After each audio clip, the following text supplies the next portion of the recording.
There's certain assertions that come out of quantum theory. There's certain assertions that come out of enactivism. And the way I've tended to look at them, they sound like they're discussing essentially the same idea, but they've come at it from different vantage points. Yeah, that was That, my impression. yeah. And to me, it's always intriguing when people have different frames of reference, but they're sort of leading toward similar topics, similar discussion points. And to me, metaphor is incredibly powerful as a tool for reorganizing or reconfiguring meaning and potentially finding common ground between viewpoints that maybe aren't perfectly aligned, but still have something very similar to say about a common theme.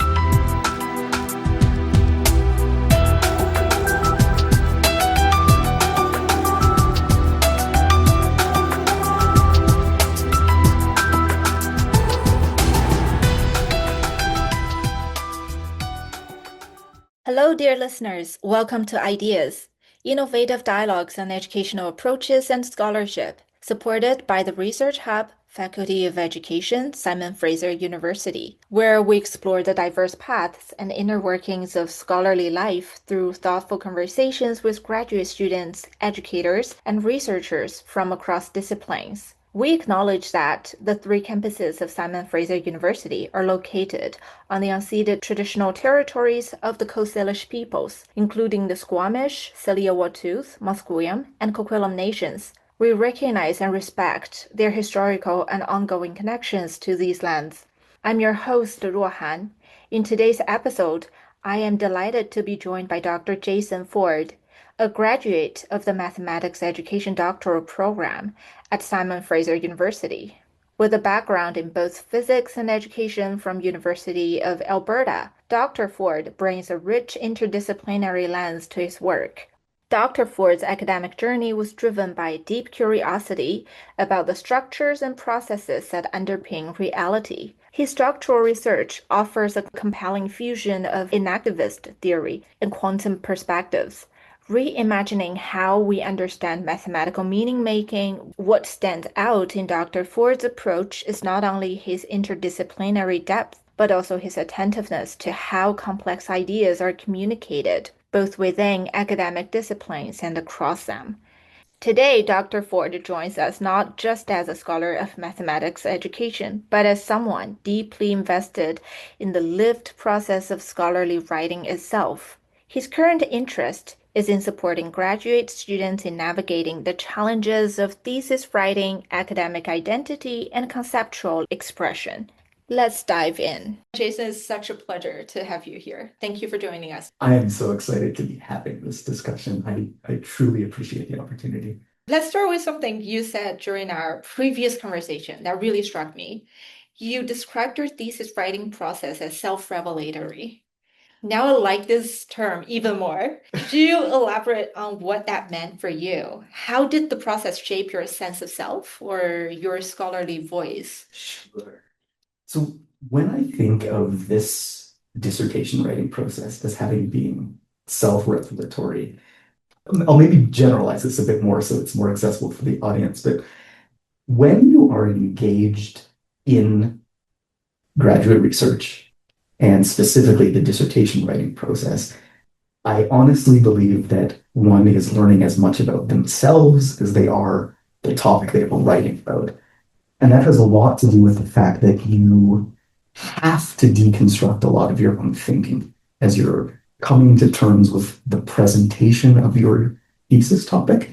Something I'd spoken about once before was this notion that there can be a lot of variation between how an individual person is thinking about their ideas, how they are writing about their ideas, and how they're speaking about their ideas. I have that sense anyway.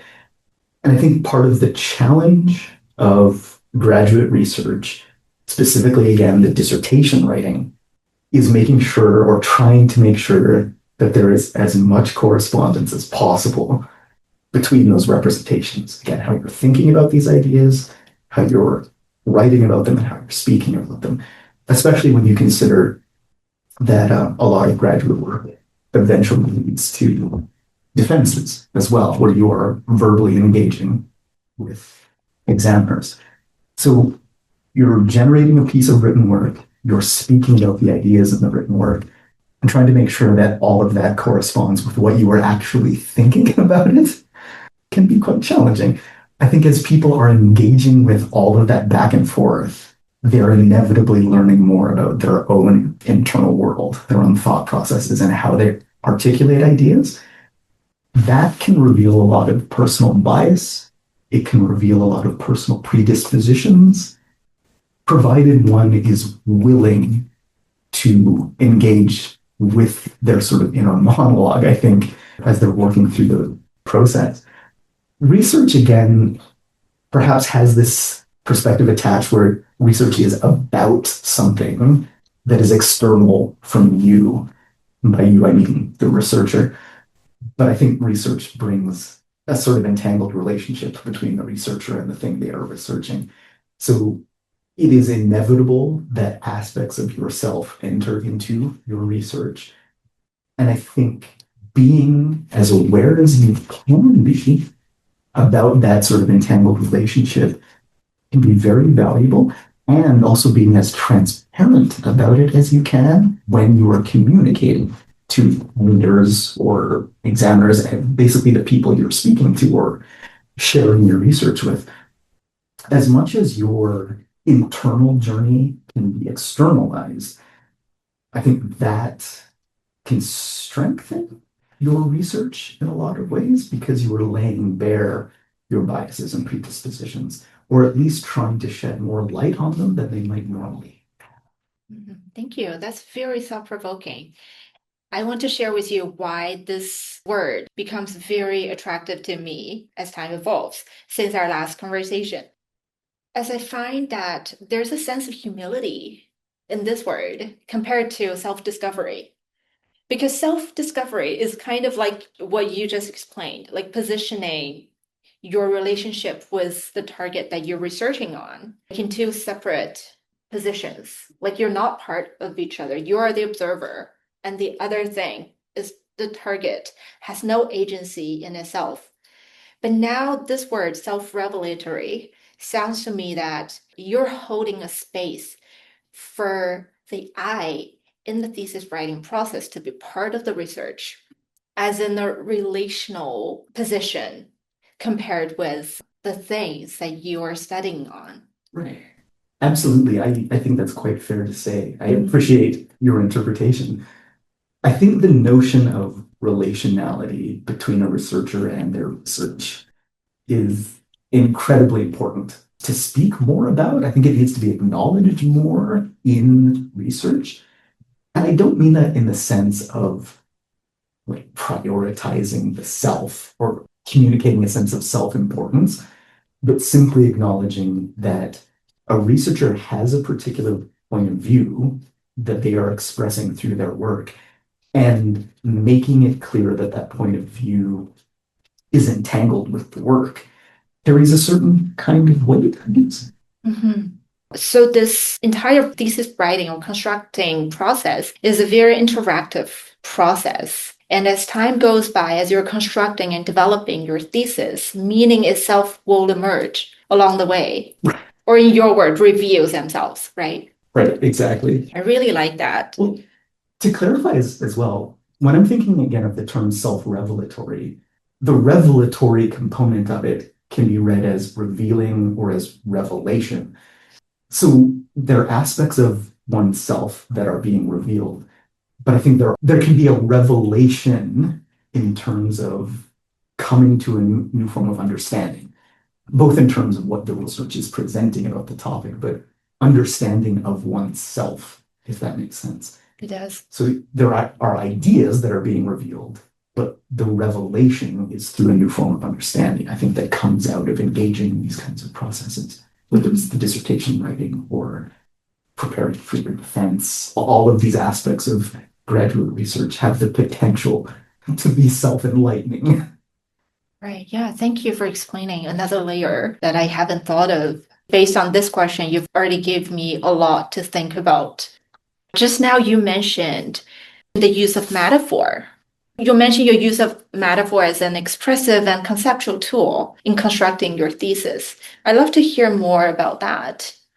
So one of the ways in which I like to think of metaphor is as a tool for reconstructing or reconfiguring meaning, reorganizing meaning. And by that, I mean everybody, every individual comes into conversations with history behind them.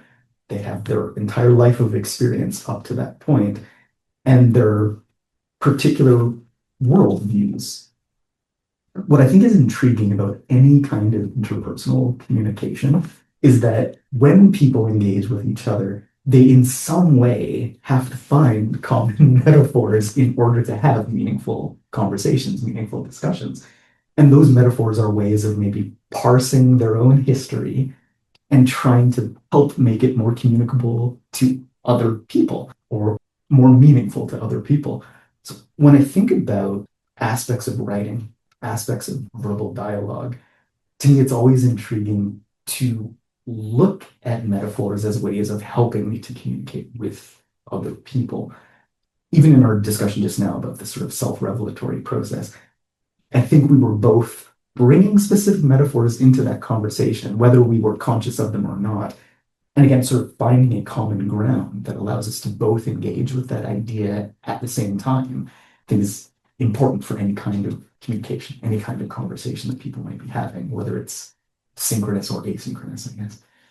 Mhm. Can you give us an example of some metaphor that you've used in your thesis or in your research?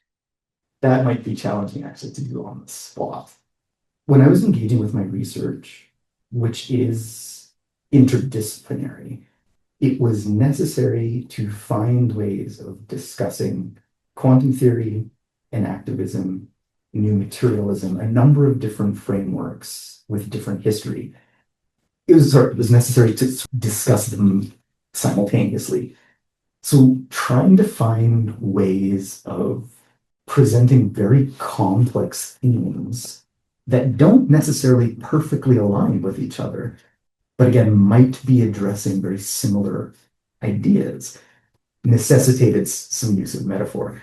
I don't think I can condense that down to say a snappy piece of wordplay. This metaphor was applicable in this situation. But it was more this notion again of trying to reorganize and reconfigure meanings. So taking some of the inactivist notions of interconnectedness, discussing those in similar ways to entanglement from quantum theory, there are ways in which those themes already overlap, or I believe that there are ways in which they already overlap, and trying to tease those ideas out inevitably involved some creative use of metaphor. Again, I don't think I could easily produce one of the metaphors as we're talking, but it's that broader sense of trying to reorganize and reconfigure the meanings to draw them closer together in a way that points more directly to the core ideas that I was working with in that particular instance. If I understand it correctly, that means metaphor to you kind of hold a space that allows for the common ground between complex ideas to generate meaning. You're using metaphor to trying to create a space to look for some common ground between different complex ideas. Yes.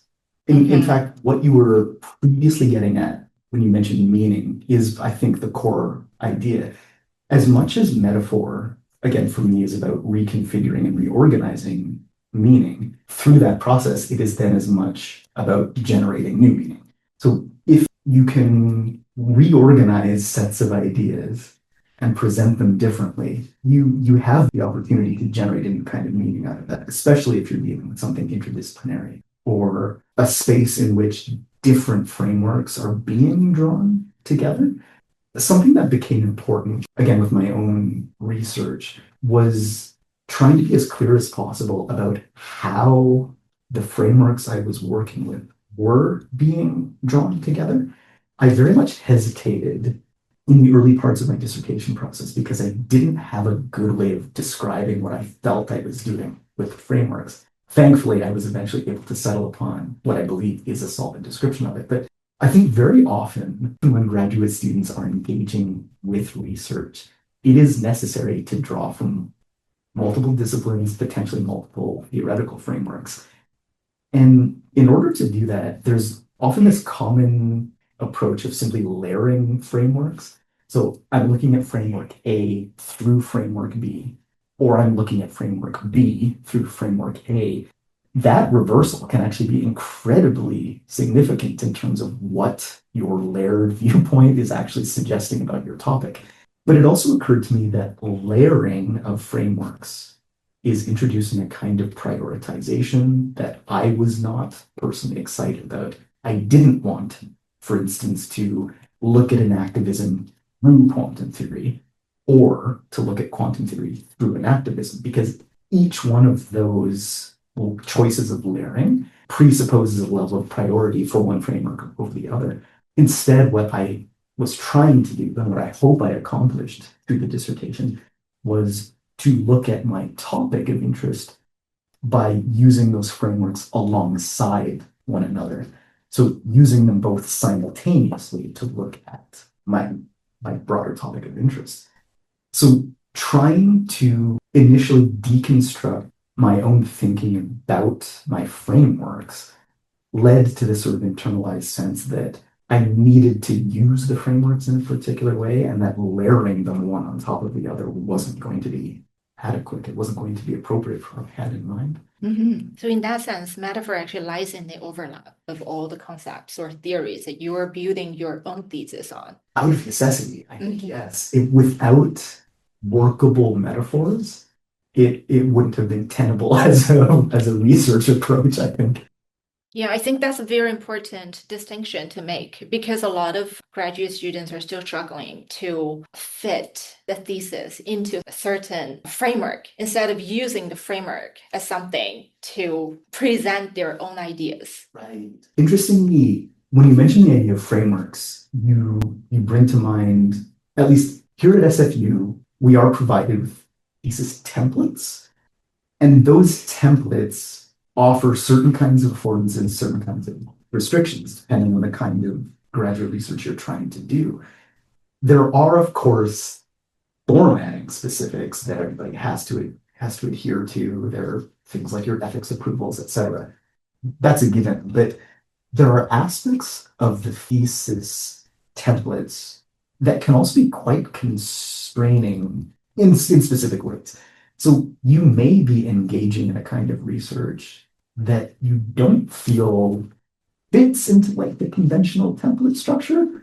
And thankfully, the templates we have at our institution are flexible enough. There's a bit of wiggle room, as I would describe it. There's room to tweak and modify them to a degree, but ultimately you still have to present a piece of work that fits within a certain kind of constraint. Some people might find it more constraining than others. It can be freeing to a certain degree as well, or liberating, knowing that you just kind of have to. It can be liberating knowing that there is a template for you to use. But at the same time, if you have a broader sense of what you would like your dissertation to be, then it might feel a little more constraining, I think. Right. I think it's always good to have an option, right? Like the use of template as well. So I guess a template was designed to facilitate the writing process instead of constraining. I'm certain that's the original intent, like to make aspects of the dissertation writing process easier for graduate students. What's intriguing is if a person ever has an opportunity to do this, I would actually encourage that any graduate students access their institutional repository or potentially the repository of another institution and take a look back at past dissertation or master's thesis documents from your field. And you will actually get a sense of how thesis structures have changed over time. So some of the affordances and some of the limitations of those templates have been modified, which makes sense because I think what is expected of graduate research has also changed over time, and the way people have represented their ideas in that format has changed over time. But not to go too far afield, something I had mentioned to you outside of our past discussion was the notion of like an incredibly ingenious thesis that had been developed here at SFU. There was a graduate student by the name of Megan Parker who was coming out of, I believe, the Faculty of Arts, and she created an incredible graphic novel dissertation, which is, at least from my experience, it's one of the most remarkable pieces of graduate work that I've seen sort of fitting into the space of a dissertation, rather than it being purely text-based with tables and figures, etc. The whole entire thing was a graphic novel representation of her journey as, I believe, an early educator in the secondary school arts programs.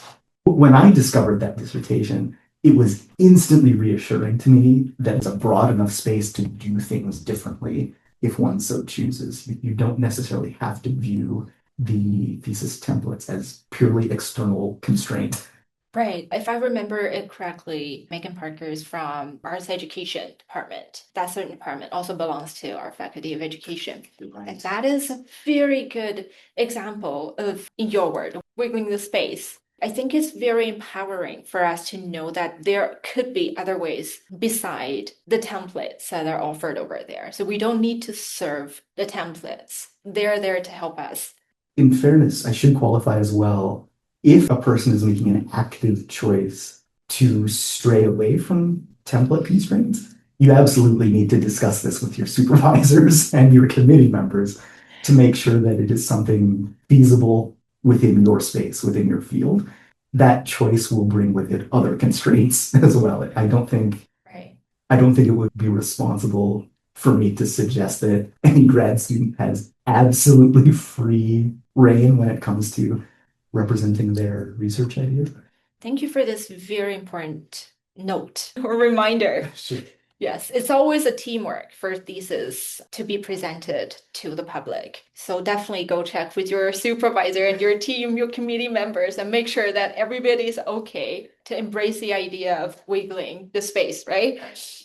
Now that we're already talking about sense making, one of the fascinating things is the way that you suggested using different spaces, not just the main body of the text, but also footnotes and perhaps even visual elements. Like just now, you brought up the example of Megan Parker's graphic novel as a thesis. So, as tools for engaging your readers. I wonder if you'd like to share more about how you conceptualized and use these different spaces in writing. Sure. To say conceptualize might be giving me too much credit. It's more that these were things that became apparent to me, I guess, as I was writing my own dissertation, partly because of my first experiences with our institution's thesis template. When I first encountered the thesis template, I was curious if I had to use all of the spaces that were in it. I, generally speaking, am not fond of footnotes. But I began wondering if maybe there could be very specific reasons that I would want to use footnotes in my dissertation writing. That's just sort of one example. But of course, when you're flipping through something like a thesis template, you're confronted with a lot of empty space and sort of prompts. So our institution's template will sort of give brief descriptions about how certain spaces in that document can be used or are used. And again, for me, that just prompted more curiosity. Are these spaces that I want to use? Do I have to use? And that led to thoughts about how I might or could potentially use certain spaces. So when you think about something like a dissertation as a whole, clearly it's a significant piece of work, both in terms of its length and also hopefully the ideas you're presenting in it. So your thesis has a title, it has an abstract, it has its chapter structure, of course, but introductions, conclusions, figures, tables. There are all these different pieces that a person can potentially use in order to communicate their research ideas. You may have appendices as well. I personally didn't use appendices, but I have colleagues who absolutely did. Those were important spaces for them to be able to access. I believe putting as much thought up front into if you want to use those spaces and how you want to use those spaces is incredibly important as well. They're, by virtue of how they appear, they're automatically distinct from one another. I keep coming back to footnotes because it's like a visually obvious example. the way footnotes appear in a document is very different from how your primary body text appears, or sorry, your primary paragraphs appear.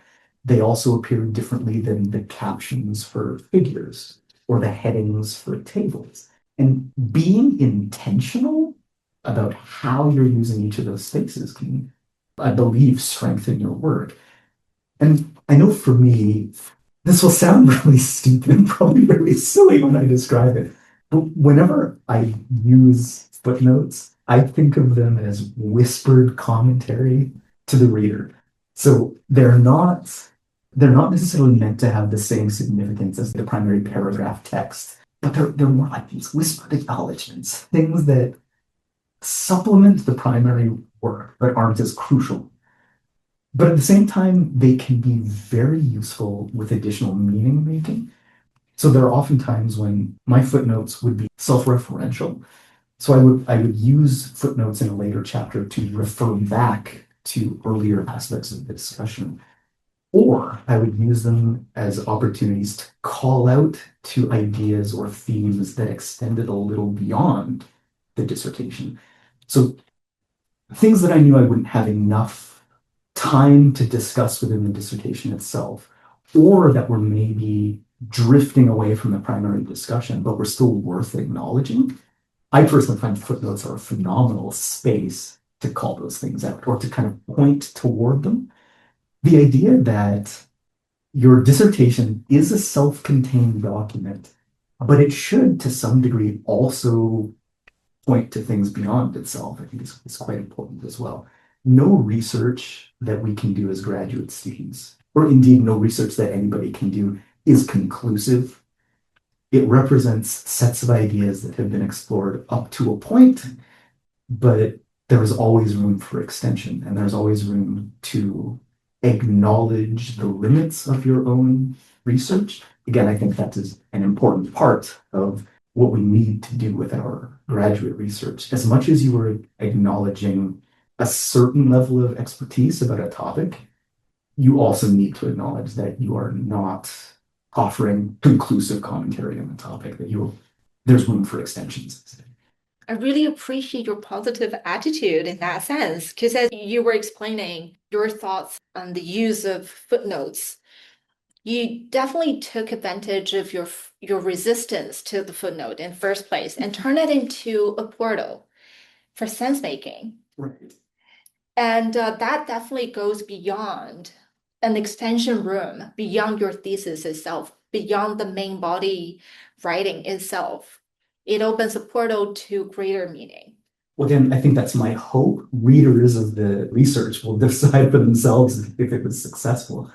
But yeah, I do feel like that is both a challenge and an important acknowledgement that needs to be tackled with any kind of graduate research.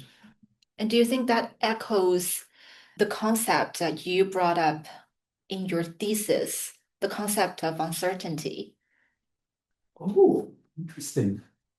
To a degree, there's an overlap in a way, yes. Again, in the sense that no research is conclusive. So there's always room for uncertainty. There's always room for ideas to be revisited, reconceived, I guess. Again, with metaphor, to be reconstructed or reorganized as well. So yeah, as much as research might be about presenting a kind of certainty about viewpoints and perspectives, acknowledging the uncertainty is also crucial, I guess, at the same time. So you definitely are embodying your writing. I think so. I should probably acknowledge too, a lot of what I'm describing might be more difficult to do in certain kinds of research. I imagine empirically driven research being a space that it's maybe more challenging to enact some of the ideas that I'm describing. My own research was purely theoretical, which posed certain kinds of challenges, but also was liberating in other senses.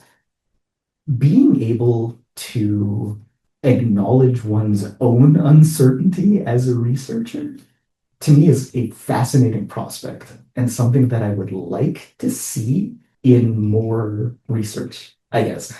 And I think the challenge comes in offering that perspective in a way that doesn't necessarily detract from the strength of your assertions, but is just offering, perhaps opening a new door to how people can engage with your research. The sense of a researcher or group of researchers being a person or people who are engaging with ideas and sharing their ideas with a community is incredibly important. Thanks for sharing. I'd like to challenge one of your ideas, if it's okay, because as someone who's from an Eastern philosophical background, I highly doubt the idea of pure theoretical research. Okay. Because to us, any theoretical work would definitely influence how you practice. So, my impression of reading your dissertation as something, as a piece that is very inviting, itself shows that it's an embodiment or enactivism, in your word, of your theoretical approach or theoretical belief. Okay. So that is an embodiment of practice and theory. I think this might speak to maybe different metaphors we're bringing to this as well. When I say that my work was purely theoretical, I'm using that more in terms of like the distinctions in my field. I mean, typically in mathematics education, there's theoretical research and there's practical research. And I actually prefer to think of my own dissertation as like conceptual research rather than theoretical or practical or like empirical, I should say. But I do agree with you that the theoretical underpinnings of one's research, my own included, automatically speaks to philosophical underpinnings and potentially praxis as well, practical underpinnings, or one's maybe educational philosophy, whether or not those ideas are being enacted in practical situation, I think becomes or enters into maybe a different space, though. It's one thing to write about an educational approach or theoretical viewpoint, but to enact it, to bring it into practice, does have another set of considerations associated with it. I don't consider myself a particularly practical person, which is why I veer more toward theoretical research and trying to engage with theoretical underpinnings. But at the same time, there's a nice little quote, I believe, that there's nothing as practical as a good theory. And to me, that is a nice metaphor that keeps them connected, but still implies that there are separate considerations, theoretical considerations. I like the quote. And since we've talked about the writing process of a thesis, there is definitely another party that should be involved into writing or after the writing. I remember you brought up the idea of the model reader, a term that was proposed by Umberto Eco, the Italian scholar, in 1979, which I found really intriguing as well. What does that term mean to you? Did you have any imagined readers or model reader while you were constructing your thesis? I am so glad you brought this up. Umberto Eco's model reader is an idea that I very much fell in love with when it was introduced to me. This is probably an oversimplified view of what his notion of the model reader is. It comes out of semiotic theory. But when one is engaged in a writing process, there is value in imagining the person you think is going to be reading your work. And I don't necessarily mean by that a specific person. Oh, my parents are going to read this. My supervisor is going to read this. But more a set of qualities or characteristics that person might have. Is the person engaging with your work a critical reader? Are they inquisitive? Are they curious? Are they overly harsh? How are you envisioning your audience, essentially? And I think the value in thinking about that comes in trying to avoid your biases as a writer. It can be super problematic if you are viewing yourself as your model reader, because that almost gives you license to just work with all of the biases you normally have. But if you are envisioning somebody who is perhaps more critical, yet curious, as I mentioned, somebody who's inquisitive, who's willing to engage with your work as it is, but also come to it with a certain kind of skepticism. To me, those are qualities that a model reader should potentially have. They are willing to engage with your work, but they're coming to it with a critical eye. And to me, it's important to view the model reader in that way because it is a reminder to myself of the kinds of things I need to be acknowledging in my research, or that I need to be transparent about, that I need to be as clear as possible about, because I'm not my own model reader. Viewing myself in that regard would be problematic. I think. I hope that helps to kind of conceptualize what this means. At a certain level, your examiner might be somebody to view as a model reader. Or if you're a graduate student who's working on a dissertation that will need to be defended later, that might be an excellent example of actually your examiner is hopefully somebody who is critically engaging with your work, who is coming with their own expertise, and hence a lot of queries, a lot of questions.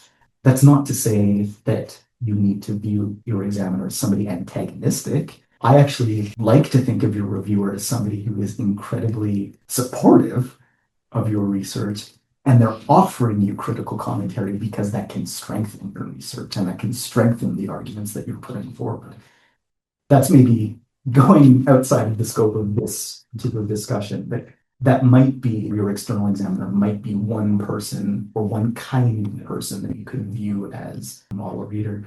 Similarly, for people who might be drafting journal articles, your reviewer or reviewers might be somebody you try to conceptualize as model readers.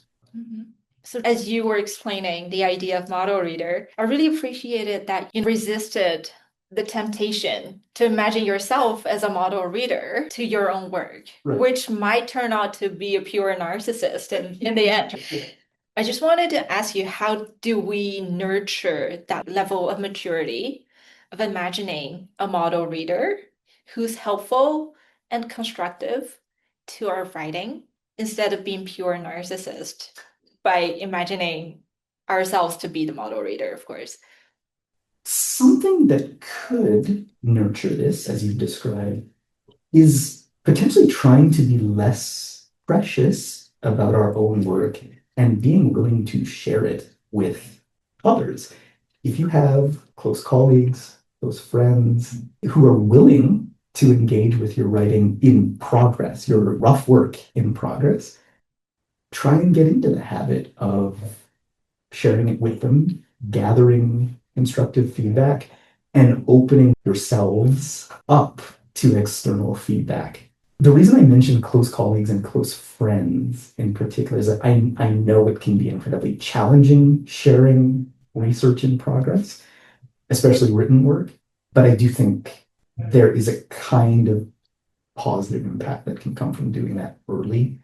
Be careful, I guess, about the constraints that might accompany your research data, though. There may be certain kinds of information that can't be shared early in the research process. But I'm really just speaking to the idea of not completely isolating yourself and your work, but trying to get into the habit of sharing early ideas with friends and colleagues. Thanks. I think that's a very useful piece of suggestion to always be ready to open ourselves up for possibilities. Part of the reason I mention this too, not to get too personal about aspects of my own graduate journey, I do think I shared aspects of my work too late in the process, and I probably would have benefited by doing what I just described, sharing more of it earlier than I did. And that can also be extremely helpful in the sense of getting you out of holes that you will inevitably dig for yourself as you are engaging with your dissertation writing, or again, journal article writing, etc. It's very easy to fall victim to our own biases, our own predispositions, and to fall into like pitfalls that other people probably could have helped us avoid if we were sharing earlier in the process. Yeah, I appreciate this kind of reflection. And thank you so much, Jason, for sharing your reflections with us today. Your insights into the thesis process, not just as an academic process, but as a deeply personal and a creative journey, offers a lot for us to think about.